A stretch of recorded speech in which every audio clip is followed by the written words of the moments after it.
Welcome you again. अपन बात कर रहे थे कल जो है वो आपके इंग्लिश 10th क्लास के जो पाठ्यक्रम है वो है मुख्य रूप से जो है वो टेंस 4 नंबर का आता है। उसके अंतर्गत जो है कल हमने जो बात किया है वो मैटर था अपना जो है present simple tense. And now today we will start our present continuous tense. Present continuous tense जो है प्रेजेंट कंटिन्यूअस टेंस में सबसे पहले जो है इसकी जो है आइडेंटिफिकेशन करने के लिए आपको कुछ स्पेशल जो है एडवर्ब्स दी गई है। डियर स्टूडेंट्स, आपको बोर्ड के रिगार्डिंग मैं बार-बार जो है बोर्ड के विद्यार्थियों को बार-बार यही बात बताता हूं कि आप एडवर्ब्स को फोकस करें, क्योंकि आपके परीक्षा के आपके जो है एग्जाम में ये adverbs that will be very helpful to you and that will be definitely assist you to identify proper tense and on the after the now identification of the tense you will be able to find out properly the verbs and the helping verbs, use of the verbs and helping verbs. Now we will see now adverbs are present continuous tense में now, today, tonight, at present, at this moment, at this time, in these days, nowadays, look, listen, ये जो है important आपके जितने भी काम आने वाले मोस्ट इंपॉर्टेंट आपके बोर्ड रिगार्डिंग ये एडवर्ब्स है। अब dear students please listen here. Now इसका फॉर्मूला क्या होता है? फॉर्मूला इसका जो है सबसे पहले सब्जेक्ट, फिर जो है वो इसकी हेल्पिंग वर्ब के रूप में जो इज आर और एम, जिसको हम हेल्पिंग वर्ब बोलते हैं, जिसको हिंदी में कहते हैं सहायक क्रिया, आपको मालूम होगा। इसके बाद में जो है वर्ब की फर्स्ट फॉर्म और इसके साथ में जो है आईएनजी का प्रयोग होता है और प्लस ऑब्जेक्ट। बस आपने आज तक अपनी जो है वो 8th क्लास 7th क्लास यानी जूनियर क्लासेस में आज तक सब आपको मालूम होगा कि इज का प्रयोग कहाँ होता है, एम का प्रयोग कहाँ होता है और इसके साथ में जो है वो आर का प्रयोग कहाँ होता है, ये आपको बताने की जरूरत नहीं है। फिर भी कोई नया स्टूडेंट है जिसको मालूम नहीं है, मालूम है कि एज का प्रयोग जो है वो सिंगुलर के लिए काम आता है, ये शी इट के लिए, कोई नेम है, कोई सिंगुलर प्लूरल के लिए जो है आर का प्रयोग होता है। ये बहुवचन के लिए जो है जैसे दे है, यू है, इसके लिए जो है वी है ये, और एम का प्रयोग है वो मात्र जो है आई के लिए प्रयोग में आता है। अब देखिए इसमें जो है आपको कुछ एग्जांपल्स एडवर्ब्स के आधार पर ऐसे सेंटेंस में लेना चाहूंगा जिससे आपको मालूम चल जाएगा। नो डाउट हम कह सकते हैं कि ये प्रेजेंट कंटीन्यूअस टेंस है और प्रेजेंट कंटीन्यूअस टेंस में ये है अफर्मेटिव है, ये पहला जो टेंस है वो है अफर्मेटिव। अब देखिए जो है एक बाकी है माय मदर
अब देखिए ये सेंटेंसेस कुछ ऐसे हैं जिससे आपको ये पहचान करनी होगी कि इसमें कौन सा टेंस अथवा जो है ब्रैकेट में दिया हुआ एडवर्ब्स है, उस एडवर्ब्स में जो है कौन सी पर्टिकुलर एडवर्ब्स आपके लिए जो है वो इस टेंस के लिए जो है वो काम में आने वाली है। विशेष करके देखिए सबसे पहले जो है हम पहले सेंटेंस को देखेंगे, उसमें है माय मदर और ब्रैकेट में दे रखा है आपको कुक फूड नाउअडेज। अब नाउअडेज जो है आप इसमें से देखोगे तो निश्चित रूप से इस टेंस की पहचान आती है। अब देखिए माय मदर इज सिंगुलर, सबको पता है माय मदर है सिंगुलर है तो इसका प्रयोग होगा। और देन आफ्टर जो है वर्ब क्या है, वर्ब है कुक और उसके जो है वो आईएनजी लगेंगे। ओके, तो my mother is cooking food nowadays. अब आपके परीक्षा में ऐसा ही दिया होगा, कुक दिया होगा, नाउअडेज दिया होगा, आपको सिर्फ और सिर्फ परीक्षा में ये चीज लिखनी होती है। इसलिए इस फॉर्मूले से आप निश्चित रूप से जो है वो 1 में से 1 नंबर ला सकते हैं। आप देखिए इसी तरीके से अपन देखेंगे दूसरा सेंटेंस देखो, सीधा एडवर्स देखो। यदि कोई सेंटेंस में एडवर्स दे रखी है तो आप टेंस की आइडेंटिफाई कर दो, टेंस की पहचान कर लो कि मुझे निश्चित रूप से ये भी टेंस आएगा, क्योंकि नाउ जो है प्रेजेंट कंटिन्यूअस में आता है। और देखिए आई के साथ में जो है, यहाँ देख लो जो आई के साथ में जो है एम का हेल्पिंग वर्ब का प्रयोग होता है। और ये रखा रीड, तो आई एम जो है वो क्या हो जाएगा, reading. I am reading a newspaper now. अब आपका ये भी जो है वो सेंटेंस बिल्कुल करेक्ट हो गया। अब देखिए कुछ ऐसे होते हैं जिसमें जो है लुक और लिशन और आगे एक्सक्लेमेटरी है ना। लुक और लिशन ऐसी जो है वो एडवर्स है, आपको पहचानने के लिए ऐसे वर्ड है जिससे आपको प्रेजेंट कंटिन्यूअस टेंस का बोध होता है। नाउ देखिए लिशन है ना, तो देखिए ही सिंगुलर है, ही इज रनिंग। रनिंग की स्पेलिंग में थोड़ा ध्यान रखना है, ये एन डबल हो जाता है और आई एन भी लगा देना। नाउ देखिए लिसन है ना, listen he is running very fast. देखिए वो तेज दौड़ रहा है, इसका मतलब ऐसा होगा। Okay, my study are go very well in these days. आप अपने पापा जी को लेटर लिख रहे हैं और पापा जी को कह रहे हैं पापा जी आजकल जो है मेरी पढ़ाई इन दिनों में बहुत अच्छी चल रही है, शानदार चल रही है, बहुत बढ़िया चल रही है, मैं ऑनलाइन क्लासेज जो है वो ज्वाइन कर रखा है मैंने और मेरी पढ़ाई बढ़िया। ऐसे वाक्य जब आते हैं परीक्षा में तो इन दीस डेज जो है ये निश्चित रूप से इसमें कहीं ना होगा। आप आइडेंटिफाई देखो, हाँ ना, ये देखो इन दीस डेज, इससे पहचान हो जाता है कि प्रेजेंट कंटिन्यूअस टेंस का जो है वो आपका एक जो है सेंटेंस है। तो माय स्टडी इज सिंगुलर हो जाएगा। ओके ना, my study is going. Going का मतलब यहाँ पे जो है गोइंग का मतलब चलना, मेरी पढ़ाई अच्छी चल रही है। चलने का मतलब खाली ऐसा भी नहीं, इसको इस रूप में भी जो है वो गो का प्रयोग कर सकते हैं, है ना।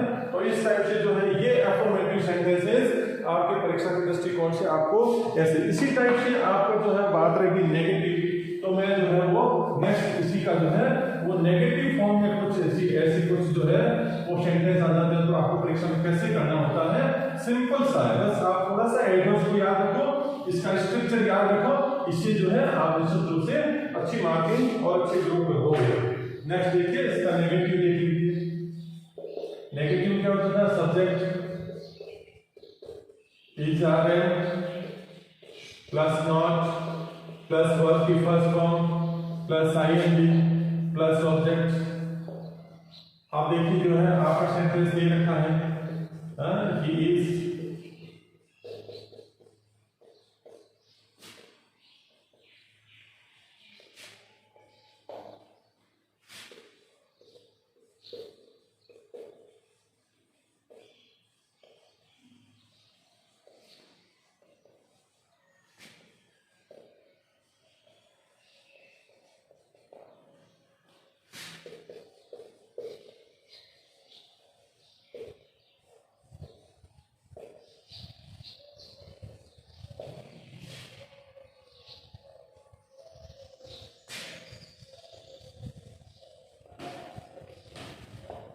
ये नेगेटिव सेंटेंसेस हैं।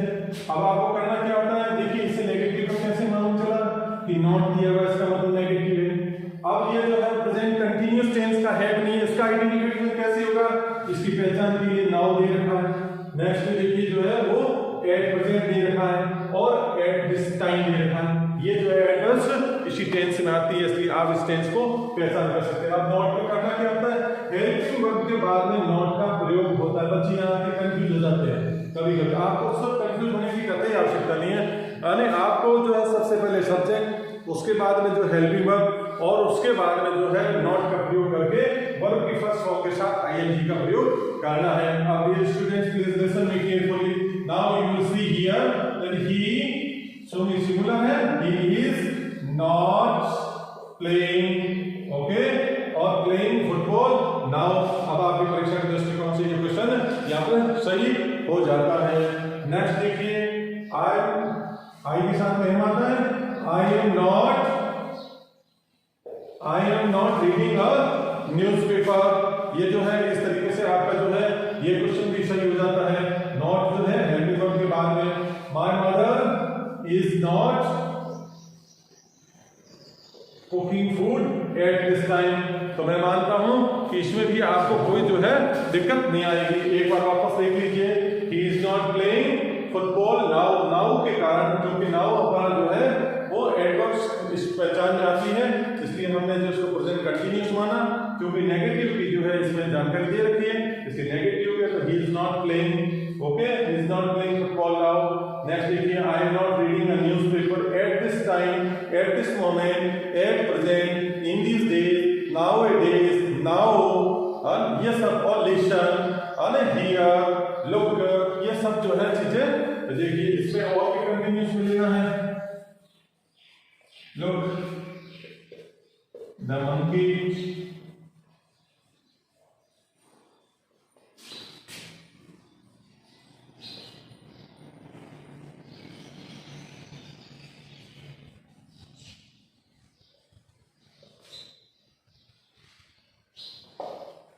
अब इसमें देखिए, look the monkey not jump here and here, देखिए बंदा इधर उधर नहीं कूद रहा है ना, ऐसे सेंटेंस आते हैं। हमें कैसे मालूम चला कि ये जो है प्रेजेंट कंटिन्यूअस टेंस में? तो आपको पहले बता रखा है कि जहां पे लुक और लिसन आता है ये प्रेजेंट कंटिन्यूअस टेंस में आता है। नाउ मंकी सिंगुलर है तो आप क्या लिखेंगे, a monkey is not jumping here and there, इस टाइप से जो है ये, क्योंकि ये नीचे आगे हो गया ना, इसमें जो है हियर एंड देयर जो है उसमें आप देखिए इज नॉट जंपिंग है, वापस बता देता हूं, इसमें आया नहीं होगा, ये खालिस्तान में आपको क्या लगना, इज नॉट जंपिंग। इस शब्द में से बच्चों को आता है, इसको आराम से समझ सकते हैं ना, इज नॉट जंपिंग। इस तरीके से ये जो है वो प्रेजेंट अपना जो है कंटिन्यूअस, उसमें अफर्मेटिव भी ले लिया और नेगेटिव लिया। नेक्स्ट जो है अपन मिलेंगे वापस जो है वो शॉर्ट टाइम बाद में जो है we will discuss about next time. बहुत बहुत आपका सभी का विद्यार्थियों का धन्यवाद। इस टाइप से इसके बाद में आपको कुछ एक्सरसाइज दी जाएगी, एक्सरसाइज करें, बिल्कुल एडवर्ड्स को अपनी कॉपी के अंदर नोट कर लें, एडवर्ड्स को याद करना शुरू करें, जैसे now, today, tonight, at this time, at present, at this moment, और in this days, nowadays, look, listen. और उसके बाद में जो है फॉर्मूला याद कर लें। फॉर्मूला में सबसे पहले सब्जेक्ट आता है, फिर इज आर एन आता है, प्लस वर्ब की फर्स्ट फॉर्म के साथ आईएनजी आता है, फिर ऑब्जेक्ट आता है, बस। और नेगेटिव है तो हेल्पिंग वर्ब के बाद में जो है आपको नॉट लिखना होता है, ये जो है नेगेटिव है। अब इसके बाद में जो है वो अपने जो है इंट्रोगेटिव भी होता है, इंट्रोगेटिव नेगेटिव होता है, इसको नेक्स्ट टर्म में अपन जो है करेंगे। आपका बहुत बहुत सभी विद्यार्थियों का बहुत बहुत धन्यवाद। जय हिंद।